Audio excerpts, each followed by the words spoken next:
Assalamualaikum ji, this is Kenan Asif and I am back with another video about sports. सबसे पहले तो जी sports 28 का result announce हो चुका है और many congratulations to all those जो एग्ज़ाम को क्वालिफाई कर चुके एंड जो नहीं कर सके better luck next time. Specially I would say कि जो 2 4 5 नंबर से रह गए ना, दे आर वेरी क्लोज। तो प्लीज़ इस हवाले से मायूस मत होइएगा। यही तरीका होता है कि आप एक दफ़ा टेस्ट अटैम्प्ट करते हैं, आपका पास नहीं होता। मैं हमेशा कहता हूँ कि आप इतने मार्जिन से रहते हैं, बट देन फिर आपने अटैम्प्ट किया, आप इतने मार्जिन से रह गए और फिर आप इतने मार्जिन से रह गए, और वो जो आखिर के 2 3 4 नंबर्स होते हैं हासिल करना मुश्किल भी बहुत होता है और अ, इसकी तकलीफ भी बहुत होती है। लेकिन अगर आप आगे बढ़ जाएं, यानी आप कोशिश करते रहें, आप एफर्ट करते रहें, तो नेक्स्ट टाइम इंशाल्लाह you will get through it, क्योंकि यही तकलीफ आपको मोटिवेट करेगी आगे बढ़ने के लिए। Having said that, congratulations to all दोस्त जिन्होंने अपना टेस्ट जो है वो पास कर लिया है। और अब सवाल ये आ रहा है मुझे बहुत ज़्यादा कि what is next. Group discussion होगा और साइकोमेट्रिक टेस्ट होगा, इसके बारे में आपको थोड़ा बहुत गाइड कर देता हूँ। सबसे पहले तो ये कि आपने परेशान नहीं होना, आपके पास 2 3 4 दिन हैं, क्योंकि कुछ लोगों की ग़ालिबन कोई 1 अक्टूबर को या इवन उससे पहले जो है वो ग्रुप डिस्कशन आई है। So don't worry about it. आपको बहुत ज़्यादा तैयारी की ज़रूरत नहीं होती है ग्रुप डिस्कशन के लिए। आपको अपने डॉक्यूमेंट्स दिखाने होते हैं, आपको बेसिकली अपना एलिजिबिलिटी प्रूव करनी होती है। ग्रुप डिस्कशन ऑनेस्टली स्पीकिंग मेरी नज़र में एक फॉर्मेलिटी है। मैं क्यों कह रहा हूँ? इसलिए कह रहा हूँ कि आप देखिए ना, लाखों लोगों ने अप्लाई किया होगा या हज़ारों लोगों ने अप्लाई किया होगा। किसी के का सीजीपीए पूरा नहीं है तो वो भी अप्लाई कर रहा है, टेस्ट में अपेयर हो रहा है। किसी की डिग्री उस फील्ड में नहीं है तो वो भी अप्लाई हो रहा है, कर रहा है। किसी का अभी तक 8वां सेमेस्टर ही पूरा नहीं हुआ, वो अभी से अप्लाई करके बैठ गया, टेस्ट देके बैठ गया। ये सारे लोग इनएलिजिबल हैं। अब टेस्ट तो सबने दिया, ठीक है, कोई आपके डॉक्यूमेंट्स अपलोड भी नहीं हुए, कोई वेरिफिकेशन भी नहीं हुई, तो सब टेस्ट देते हैं। तो क्या होता है कि स्टेट बैंक पहले राउंड में बहुत बड़ी तादाद को डिस्क्वालीफाई कर देता है जो टेस्ट में पास ही नहीं होते। अब जो लोग टेस्ट में पास हुए हैं उनका कैसे स्टेट बैंक डिटरमिन करेगा कि इन्होंने सही डॉक्यूमेंट्स अपलोड किए या नहीं, इनका सीजीपीए रिक्वायरमेंट्स को मीट करता था या नहीं, इनके पास डिग्री ठीक है या नहीं, क्या इन्होंने उस फील्ड में डिग्री हासिल कर रखी है जो हमने एडवर्टाइज़ की थी या नहीं। इन सारे क्वेश्चंस के आंसर्स का हमें मिलते हैं ग्रुप डिस्कशन में और साइकोमेट्रिक टेस्ट में। अब क्या होगा, आप वहाँ पे जाएंगे, आपके डॉक्यूमेंट्स चेक होंगे और उसके बाद अगर आप एलिजिबल नहीं है, आपका सीजीपीए कम है, आपकी डिग्री मैच नहीं करती, इस किस्म का कोई भी मसला है, तो आपको कह दिया जाएगा आप क्वालिफाई नहीं कर सकते, यू कैन गो, राइट। ये हो सकता है ग्रुप डिस्कशन से पहले हो, ये हो सकता है ग्रुप डिस्कशन के बाद हो। अब चूंकि ये चीज़ होती है तो एक बहुत बड़ा लोगों के जहनों में डर ये बैठ जाता है कि ग्रुप डिस्कशन की वजह से लोग एलिमिनेट हो सकते हैं।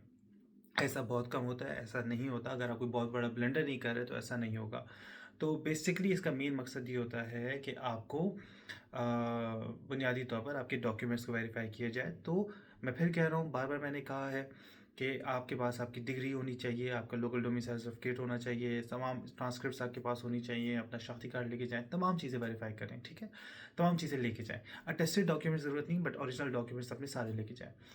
इसमें एक सवाल ये आता है कि अगर फॉर एग्ज़ाम्पल हमारे पास डिग्री जो है उसके लिए हमने अप्लाई किया और डिग्री हमें नहीं मिली है, तो क्या करें? अपनी कॉलेज, अपनी यूनिवर्सिटी से फ़ौरन कॉन्टैक्ट करें और उनको बोलें हमें कोई वाउचर दे दें, हमें कोई डॉक्यूमेंट दे दें, कोई प्रूफ़ दे दें कि हमने अप्लाई किया हुआ है, ठीक है? दैट कैन हेल्प इंशाल्लाह, उम्मीद है। बट ये कि आपके पास डिग्री का होना बहुत ज़रूरी था, बहुत पहले ज़रूरी था, बट ये कि they don't give you enough time कि आप अप्लाई कर सकें। मैं अपने स्टूडेंट्स को खैर हमेशा बताता रहता हूँ कि देखो, आपने अप्लाई कर लिया, जीडी के लिए अचानक मामला होगा, तो you have to have sort all the documents. But ज़ाहिर बात है, जिनको नहीं पता उनको नहीं पता। अच्छा, अब सवाल ये पैदा होता है कि आपके डॉक्यूमेंट्स वेरीफाई होंगे, ये स्टेप तो मैंने आपको बता दिया, सबसे इंपॉर्टेंट ये। इसके बाद 2 चीज़ें रह जाती हैं कि साइकोमेट्रिक टेस्ट होगा और अल्लाह आपका भला करे, ग्रुप डिस्कशन होगी। पहले आ जाते हैं ग्रुप डिस्कशन पर। ग्रुप डिस्कशन में अगर आप देखें तो आमतौर पर वो टॉपिक्स होंगे जिनके लिए आपको बहुत ज़्यादा तैयारी करके जाने की ज़रूरत नहीं है। आप अपने कॉमन सेंस से जो भी दुनिया में आप देखते हैं, सुनते हैं, समझते हैं, आप उनके ज़रिए सवालों के जवाब दे सकते हैं। यूजुअली ये वो टॉपिक्स होते हैं जिसमें आपको एक साइड पिक करनी होती है। फॉर एग्ज़ाम्पल, एआई का जो असर है वो इंसानी दिमागों पे क्या पड़ रहा है? क्या इंसानी दिमाग उससे बेहतर परफॉर्म कर रहा है एआई की वजह से, या एआई की वजह से इंसानी दिमाग सुस्त हो रहा है? या फॉर एग्ज़ाम्पल, क्या तालीम में एआई का इस्तेमाल होना चाहिए, या क्या तालीमी इदारों में एआई को बैन कर देना चाहिए? अब ये ऐसे टॉपिक्स हैं जिसमें कोई सही या कोई गलत जवाब नहीं है। आप दोनों साइड्स को देखें तो दोनों साइड्स का काउंटर बैलेंस को चलता है।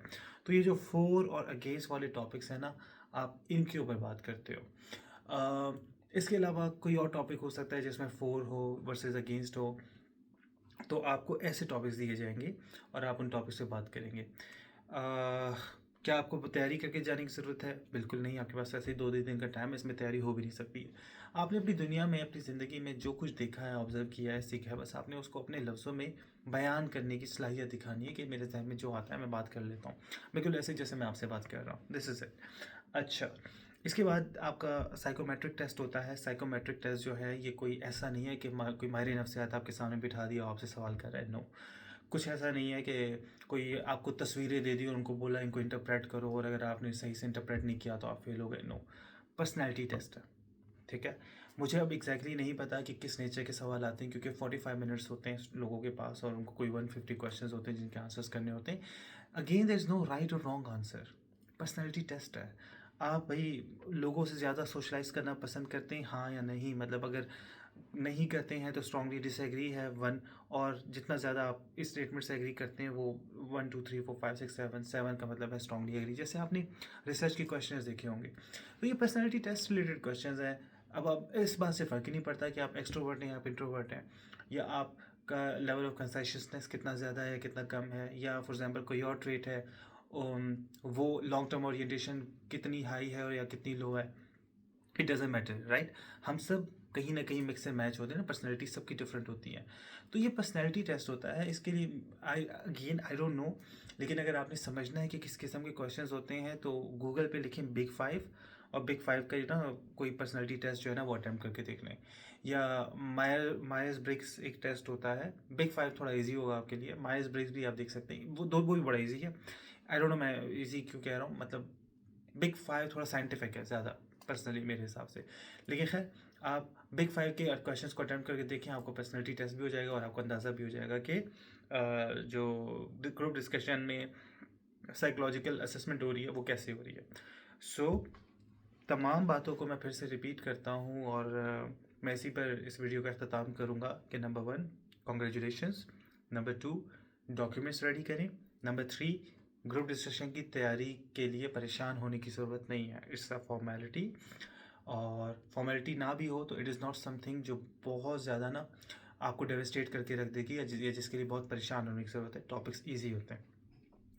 नंबर 4, साइकोलॉजिकल असेसमेंट जो है वो उसके लिए ऑनलाइन जाएं, बिग 5 को देखें, पर्सनालिटी टेस्ट को देखें, और उसमें जो क्वेश्चंस है वो ऐसा नहीं कि वही क्वेश्चन आएंगे। और again I am telling you कि देयर इज़ नो राइट और रॉन्ग आंसर। वो साइकोलॉजिस्ट बैठ के ये नहीं देख रहे कि अच्छा यार इसने इस सवाल का जवाब यहाँ पर डिसएग्री करना था, एग्री दे दिया तो उसको निकाल दो, ऐसा नहीं होता। वो बस आपकी पर्सनैलिटी को मैच कर रहे हैं। तो बेसिकली ये कि ये बिग 5 को देखें या इस किस्म के साइकोलॉजिकल टेस्ट को देखें, एंड इंशाल्लाह you will be good to go. All the very best. Interview की तैयारी खूब कर लें अच्छे से, क्योंकि इंटरव्यू के वक्त जो है वो मेक या ब्रेक होगा। आपका टेस्ट में स्कोर कम भी हो, कम तो नहीं हो तो obviously 71 is the passing criteria, passing score, तो 71 कम नहीं है हर केस। लेकिन फिर भी अगर आपको लगता है कि मेरे 71 है, किसी और के 81 है, तो सब कुछ इवन हो सकता है इंटरव्यूज़ में। Interview will be the most important thing, उसकी अभी से तैयारी करना शुरू कर दें। लेकिन इस वक्त you don't need to freak out about general discussion, group discussion, not at all. This is it. Thank you very much. All the best.